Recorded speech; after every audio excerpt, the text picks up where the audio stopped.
Hello，各位同學好，咁我叫何 Sir 啦。咁本身我喺呢一行已經有18年嘅經驗。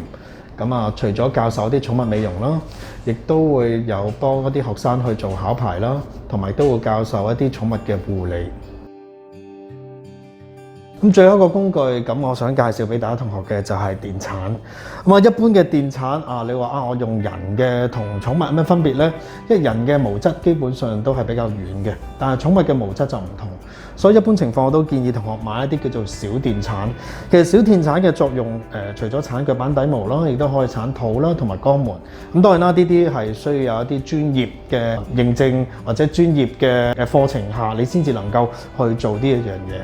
咁其實鏟腳板底嘅好處就係幫我哋散熱同埋防線，所以一般情況10日都要去鏟一次嘅。事不宜遲啦，我就會鏟一個腳板底俾大家同學睇啦。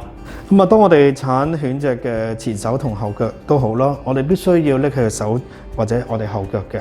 咁拎起嘅時候咧，盡量都係要扶住由上邊掃落去，然之後輕輕拎起，就等於佢哋提升佢哋嘅前手同後腳行路嘅一個步姿。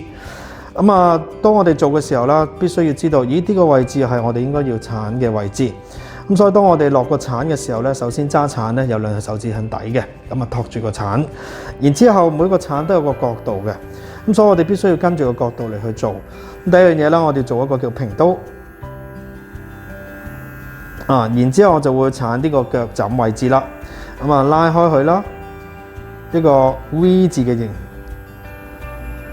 將佢哋嘅毛鏟出嚟，俾翻少少 tips 同學啦。其實鏟完毛最好就係搽翻少少嘅凡士林，驚佢哋會敏感啦。所以希望今次呢一個鏟毛技巧可以幫到大家同學。